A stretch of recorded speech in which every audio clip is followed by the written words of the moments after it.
Let's have a look then at the grids for Mini X30 race 7 of the weekend so far. 7 races in already. Heat number 1, here's how they line up. Macaulay Bishop and Hassi Messaoud on row number 1 with Leo Robinson and Thomas Cucurullo-Yeomans on row number 2. Eden Spanswick and Taylor Orridge on row 3 with Jack Hobson and Wesley Swain on row number 4. Fred Green and Thomas Behrman on row 5 with Tommy Harfield and Cameron Pratt-Thompson on row number 6. Jack Cunningham and Finn Leslie on row 7 with Joey Brown and Lewis Bird on row 10. Freddie Lloyd and Charlie Morris-Jones on row 9 with Jack Mowat and Isaac Phelps rounding out the top 20 on row number 10. Marley Pageau on row number 11 with Connor Grant alongside. Then it's Mason Rudman and Brandon Truman on row 12. Miles Turnbull and Harry Redding on row 13 with Harrison Crowther on row 14. Let's talk about Leo Robinson. Yeah.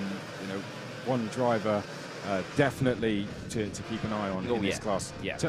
From what you've seen of him so far this season, what have your thoughts been? Well, put it this way, in every final... Slow up, guys. There's going to be some... Oh, there we go. Some people didn't realise we were slowing down. Eventually the message got through, but yeah, the two drivers are going to have a bit of a talking to here. I don't know, they might be sent to the back. That might be the case. To me, if that happens, Leo Robinson and Thomas Yeomans will be our front row. I'm not sure what's going on there. I think there might have been some contacts between a few of the drivers as they came up to the line, but I think the front two are going to go to the back here. Yeah, I think you could be right. Yeah, that you can see the disappointment there. You on get Hardy 3 Mamasi. chances. Yeah, 3 chances and you're out, unfortunately. So Leo Robinson, who we were just about to talk about, is going to start on pole position now. He is indeed. So, like we were saying, yeah, Leo Robinson, like you say, he's had a great season so far in the British Kart Championships paddock with Mini X30. You know, he's had pretty much a race win all the way throughout the season. Lark Hall, he struggled a little bit. He had Macaulay Bishop took the wins at Lark Hall. But of course, Robinson wasn't fazed by that because he just said, oh, she's at my drop round. Okay, win the rest of the races. So, It's very true. Now, light rain is starting to fall out on track. Yes, Stan Ashton telling me yes, it is. So Jacob it just doesn't have a jacket or an umbrella, and that's going to be a problem. And the rain is actually getting pretty heavy now. But Jacob just doesn't care. Just, you know, he'll just stand in the rain all day and doesn't matter, doesn't faze him at all. But this is going to be a problem, isn't it? We're on slick tyres out there. We are. And the rain is getting heavier now. So this could take a couple of minutes. Macaulay Bishop not very happy, but that is the rules. Three full starts and you go to the back of the grid. Robinson will now start this one from pole position with Thomas Yeomans alongside him. Yes, he will indeed. So that really shakes it up slightly. That's getting heavy isn't it? It is, yeah. That rain is coming down. So I suspect maybe that these karts could come into the pit lane to do a tyre swap. Who knows? I'm not sure. I don't know. Well, we'll find out. We'll have to find out. We'll find out. If the rain continues at this intensity, it's going to be a race of survival, isn't it? It's just going to be stay on the track, and if you're not at the front, you'll gain a lot of positions. Right, so this will become clear. There goes Leo Robinson to head us round. Thomas Yeomans will now be alongside. Row 2 will be Spanswick and Norwich. Then it will be Hobson and Swain. Green and Behrman, your top 10 will be rounded out by Harfield and Thompson. And right at the back will be Macaulay Bishop and Hassi Messaoud. Cold tyres. They're only going to have half a lap to warm up, if that, and there's rain falling. This is going to be an interesting first corner. Keep an eye on turn 1, folks at home. Strap yourselves in. If you've got a seatbelt attached to your sofa, I recommend to put it on right now.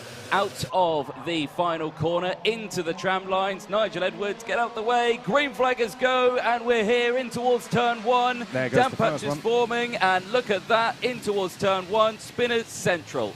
Absolute chaos. Someone's actually on the banking and has managed to come back round again. So we've lost a lot of drivers off on that first one. Everyone seems to have got going again, but they really are struggling coming over. It looks like Thomas Yeomans has taken the lead, but only briefly. That's going to be Leo Robinson back through, coming into the first hairpin. Are we all going to make it into the first hairpin safely?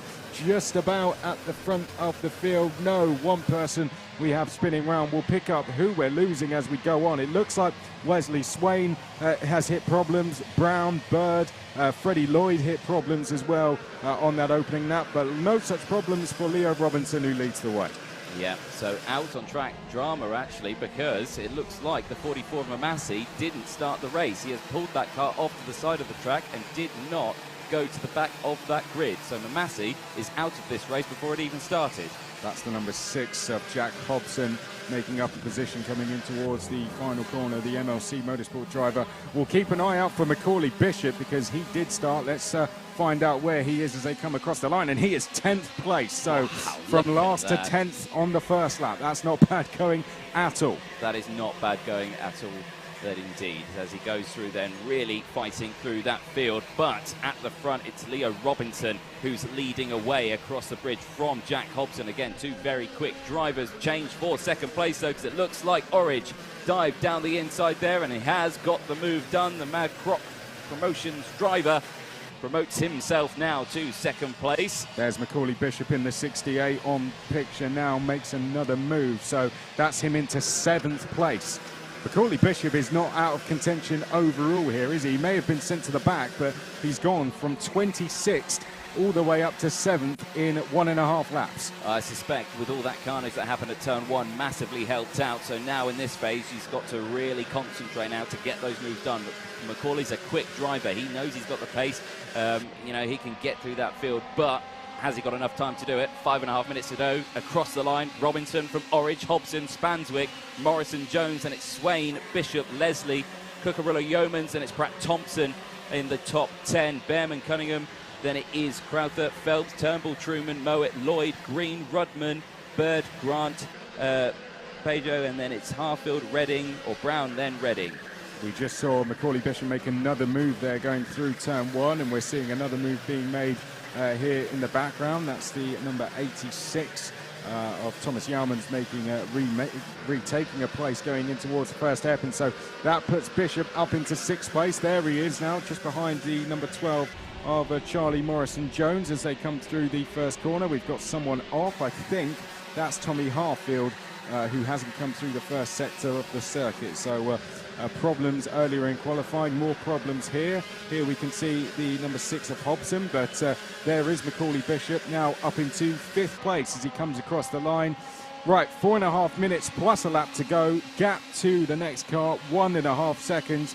And last time round, he was half a second quicker than the top 4. There we go there, a lunge down the inside as well there. That looked like it was Wesley Swain getting past Charlie Morrison-Jones. Gets that job done. Macaulay Bishop, fastest lap of the race, 1:02.808.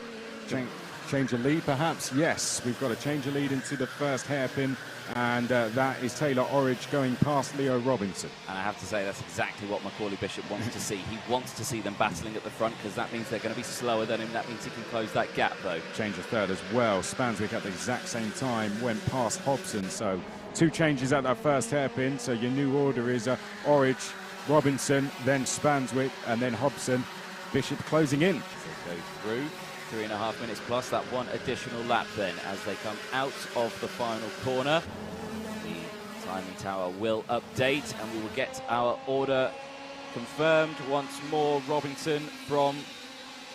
Oh no, it's not Robinson, is it? It's Orridge. Put to the back. Now he's back from 24th to 5th in the space of just 6 laps as we see a change for lead here. Robinson's going to make his move on Taylor Orridge and another change of lead. So Robinson back to the front as we see Spanswick go down the inside to try and take second. And as this is all happening, DJ, like you said earlier, Macaulay Bishop is closing in. That is now 5 for the lead as they come over the bridge. It is indeed. Again, to anyone at home, apologies for if we are having internet issues here, but it's all kicking off now because down the inside goes Macaulay Bishop, gets past his teammate of Eden Spanswick, gets that job done. Eden Spanswick moving down 1 position. Hobson up next, the number 6 plate, but Hobson is a very quick driver. Very talented driver out there, so you've got to really watch out. It's getting harder each time he moves up, and with that time running out, there's not much left time to do it. No, 2 laps to go, so Bishop's going to want to get by Hobson next time round. Then he's going to have about a lap and a half to try and make 2 more. You've got to remember, Orridge is going to be trying to fight back on Robinson as well as they come out of the final corner now and down the start-finish straight. Leo Robinson leading the way, but for how much longer? Because Orridge is pushing with him, but the man to watch is the driver in 4th. There he goes, down the inside of Hobson, unable to get through. We're side by side for the lead. Orridge is making his move on Robinson. Round the outside there is Hobson as he tries to hold off Macaulay Bishop, and then behind that is Spanswick, and also closing in next along is Wesley Swain. It is indeed. Now you saw there Hobson say, come on Bishop, work with me, close the gap, and then instantly went defensive because he knew Bishop wasn't going to do that. So Bishop down the inside now is up into P3 and is closing that gap up now. Robinson leading the way. Last lap board will come out this time around. All Bishop's wanting to do is see Orridge go for that move. Orridge looks over the shoulder there, can't see that gap closing up just as of yet, but as they go through now, oh goodness me, it's getting very close with the last lap board coming out by the end of this lap. Yeah, Robinson's going to have a task on his hand. Orridge is going to have an even bigger task on his hands as we go up towards the line now to take the last lap board, and straight away going defensive there is Leo Robinson. Are we going to see an attempt here from Orridge? He's going to take a wide line to try and get the cutback. Bishop sat there in 3rd place as well. Who's going to emerge in the lead as we come over the Litchfield Bridge? 4th up to the win in 9 laps. Brilliant stuff from Macaulay Bishop. Well, if you have a result like that in your first heat, you would have thought you were going to be winning that GP plate by the end of this weekend. From last to first, my goodness me. What a running from Bishop. Well, what a one that must have been to watch if you're a Macaulay Bishop fan, right? Yeah, exactly that. It was disaster, and now he's pulled off some sort of a miracle from going from all the way to last place, from all the way to the back, all the way to 1st place. And you can see him smiling through the visor. Here's your result. There is your result then. Macaulay Bishop, out of nowhere, gets the race win from Leo Robinson. Taylor Orridge taking 3rd place with Jack Hobson, Spanswick Swain as well there alongside, and the timing screens have just updated, and the rest of the field there, Jack Cunningham, Brandon Truman as well, finishing 14th, 15th place as well. Whoa, my goodness me, Mini X30, what a first heat that was, and like we say, we've still not been disappointed from all these first heats being the most fantastic races we've seen.